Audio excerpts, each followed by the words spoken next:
Introduce yourself to this lady here. Hi, my name is Emily. Hi.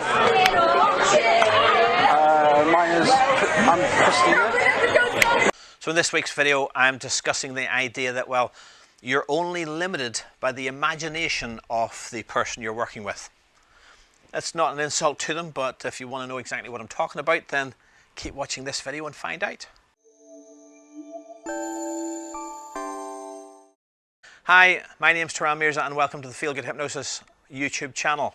In this week's video, we're showing a skit and talking about a skit where someone has name amnesia. That means they've forgotten what their name is. Not only that, I move on to a few other elements around that skit, which are always fun to do. If you want to find out, then let's watch the video clip. This clip was shot at QCon, Queen's University's sort of equivalent of Comic-Con, so you'll see people moving around in the background. It's, you know, having a party environment, having a chilled environment. Some of them are in costumes. That's the reason why it's a sort of Comic-Con type event. Anyway, in this clip, I've already hypnotized this guy, so he has been induced into hypnosis. I'll put some links up in the info section above because he's been a star of some other videos as well, some other skits. So I know he's very good at accepting suggestions by this stage, and I'm moving on to this name amnesia skit. So let's watch the video and then stay tuned where I will break down some of the elements that can be talked about in this clip and hopefully give you some insights into hypnosis, and if you're interested in doing hypnosis, some insights into doing it for yourself. If you like this video, make sure you give it a thumbs up, make sure you give it a like, and don't forget to click the big red subscribe button so you get notified. Click the notification bell next to that button so that you get notified when a new video comes out from myself. And if there's anything you'd like to see, any comments you'd like to make about this video or any of the videos, leave it in the comment section below of that video. In a couple of weeks, a few weeks in a row now, people have commented about one video underneath the current week's video, but leave it in the video next to that one so other people can follow that thread and can see the things you're talking about in that video. In the meantime, let's watch the video and then we'll come back and talk about it. In a minute, I'm going to count from 1 to 3. On the count of 3, you can open your eyes and be back with us. But just as quickly as those hands were stuck to your head, your name's going to stick to the back of your mind. Your name's going to stick to the back of your mind. You will not be able to say your name. Your name's locked and stuck inside your mind. You cannot say it. The more you try and say it, the more your name just locks and sticks to the back of your mind. Nod your head that you understand. 1, 2, 3, open your eyes. How you feel now? Give us a wee move, make sure you're okay. All back to normal. Wow, it's just great to be had. But tell me this, what's your name? Good question. The harder you try, the harder it sticks. And even if you hear your name, you can't say it. Do you know his name? Do you know him? What's his name? Oh. You try and say it, you can't?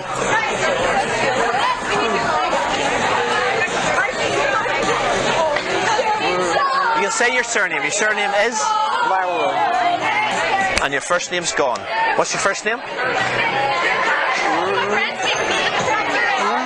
I tell you what, when you sing your name in rhyme, you can say it. So sing the birthday song. Happy birthday to me. Happy birthday to me. Out loud now. Happy birthday to Rory. Oh, that's it. And it's gone now. What's your name? Rory. And it's gone now. What's your name? When I click my fingers, your name changes to a girl's name. First girl name that comes to mind. What's your name? Emma. Emma. Every time I click my fingers, your name changes to a different girl's name. Introduce yourself to this lady here. Hi, my name is Emily. Hi. I'm Christina. What's her name? What's your name?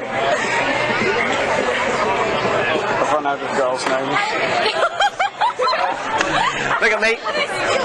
Sleep now. Deeper, deeper, deeper relaxed. The deeper you go, the more relaxed you feel, the more relaxed. Did you like that? I thought it was great fun. And he's a great subject. Like I say, if you've checked out his other videos, you know already he's a great hypnotic subject. So what's happening in this week's video?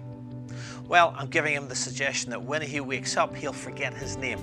Now, as always, I'm structuring the hypnotic suggestions in 2 or 3 different ways. you'll forget your name. Your name will be stuck. Your name will be locked inside your mind. So he only needs to accept one of those 2 or 3 suggestions, and it's all going to result in name amnesia.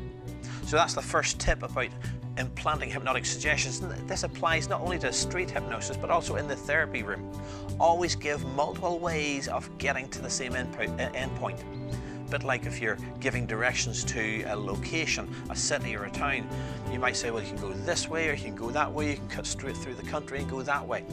Give them lots of different ways so that they can pick the one that satisfies their mind to get to that end point. So that's a great tip if you're a hypnotherapist watching this video. A great tip if you're learning to do street hypnosis is give them multiple options. It makes it easier for that suggestion to kick in, because ultimately they always have that right, that freedom to not accept the suggestion.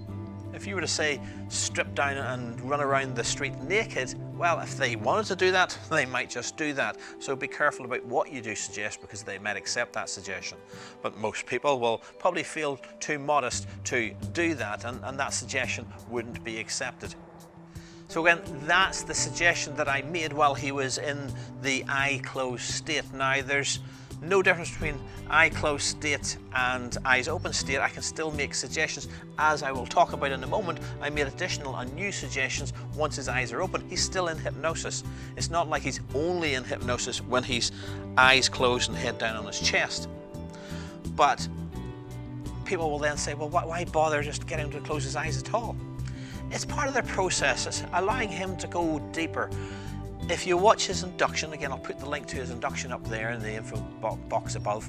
If you watch his induction, I say every time I tell you to sleep and you close your eyes down and your head drops down to your chest, you'll go even deeper. So it's allowing him to get to that deeper state every time. Anyway, moving on from there. So I've given him the suggestion that he'll forget his name. Then I tell him to wake up and I ask him, what's your name? Again, look at the way I'm doing that. I'm not just saying, hey, what's your name? I'm saying, what's your name? I'm sort of looking at him in a puzzled way, like, where did you leave your car keys? You know, I'm giving him the body language, additional non-verbal suggestions that he has forgot his name. He always has a right to remember his name if he wants to. So I'm layering in additional communications, non-verbally in this case, what's your name? To suggest that he can't remember his name. And of course, he can't say it. He looks puzzled. Now, this is where I give you a new suggestion, a fresh suggestion, a suggestion I didn't give him when his eyes were closed. I say, even if you hear your name, you won't say it. Now, did I need to layer in that suggestion? Possibly not. If I've told him that he's forgot his name, that his name's locked at the back of his mind, if he's accepted one or two of those suggestions that I give him when his eyes were closed, then naturally, even if he heard his name, he wouldn't say it. But I want to be belt and braces about this. I want to be sure. And again, it's not about insecurities that I'm adding in additional suggestions. It's just good practice. Again, we're not controlling their mind, so we have to rely on them, keeping the suggestion and reinforcing the suggestion wherever I can. That's not an excuse or not a weakness on my part to remind him and layer in additional ways of making sure he's forgotten his name. I then call over a girl and the girl says his name to him and he still can't remember it. You know, he looks puzzled. So I move on to that next part of that skit. I give him, and again, this is another waking suggestion. It's another suggestion where his eyes are wide open. He's not in that eyes closed state. I say, but you can say your name in rhyme. So I get him to sing the birthday song. And when he sings the birthday song, bang, his name comes back to him. Rory, I think it was. So he says his name and then stops singing in rhyme. As soon as he says his name, and a lot of people will do that, they don't finish off the birthday song. Happy birthday to me. They don't finish that. They just go, oh, Rory, yeah, that's my name, Rory. So I want to make sure that it has disappeared. Once again, it's not an insecurity on my part. I'm just reinforcing that to make sure that the audience get a good experience and that he understands the power of his mind. Ultimately, I'm not making him forget his name. He has allowed himself and empowered himself to forget something he's known for a long time, in this case his name. So I look at him and I say, it's gone. What I'm doing there is I move my hands, and there's nothing sort of magical and mystery about moving my hand across his face, but there is a level of distraction in that. When somebody moves their hand in front of your face, you sort of change focus. You look at their hand instead of thinking about what you were thinking about. So there is a bit of a distraction technique in saying, what's your name, when you can't say it? And again, that's not just a question. What's your name? Can you not say it? It's a what's your name and you can't say it. So it's a direct suggestion again that he can't say his name. Very subtle in there, but a nice one to emphasize that he will not be able to say his name. Now, the first time I asked him that, he actually repeats it. So the singing of the song and rhyme has reminded him of it. It's unlocked it from his head. So I just say, it's gone now. And when it's gone, what is your name? And it's back to him looking puzzled. Now, because that's been accepted so well, there was that slight, fallback when he remembered his name for just an instant, but I was able to get him to re-lose that name. So I move on to the next level and I say, when I tap you on the forehead, and again, tapping on the forehead is just an arbitrary, suggestion, trigger for his name to change to a girl's name. I could say, every time I click my fingers, every time I tap you on the shoulder, I can say anything. So in this case, I say, when I tap you on the forehead, your name becomes a girl's name. And it changes to, I think, Emma. Yeah. Again, he's accepted that suggestion perfectly, so I play that out a bit. I try to get a bit of audience engagement with those standing around. So I say, every time I click my fingers again, I've changed the trigger. The trigger doesn't have to be set for life. That tapping on the forehead that I set up doesn't need to be there forever and a day. I can change that trigger as much as I want. Every time I touch my nose, your name changes. Provided he's looking at me and sees me touching my nose, his name would change. In this case, I've said clicking your fingers because it's the thing that hypnotists do. It doesn't have to be, and if you're not good at clicking your fingers, you don't need to worry about it. You can just create another trigger. So I said, introduce yourself to this girl, and I click my fingers and his name changes. And then I say, introduce yourself to this girl, and I click my fingers and the name changes. And the beautiful thing is that your suggestions are limited. As I pondered the question at the start, your suggestions are only limited by the imagination of the subject that you're working with.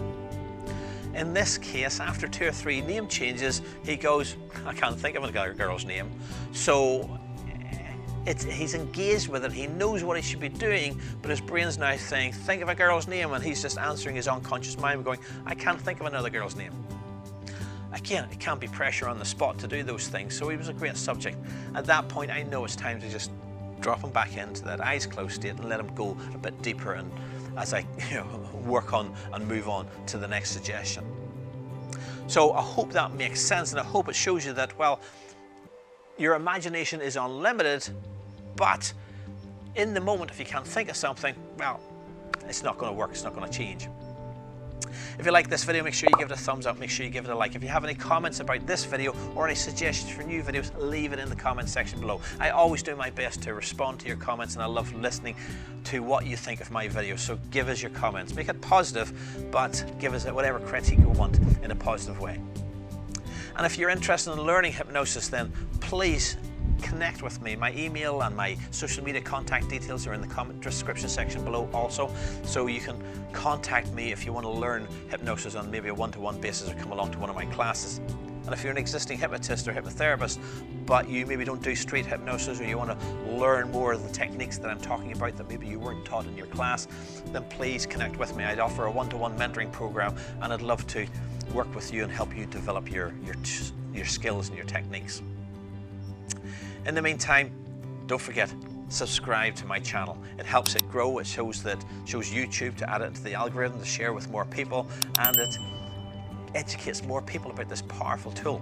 I hope you learned something. Like I say, leave it in the comment section below. Click the subscribe button and the little bell notification. And I release a new video every Sunday, so keep watching. Thanks for getting this far in the video, and I'll see you next Sunday.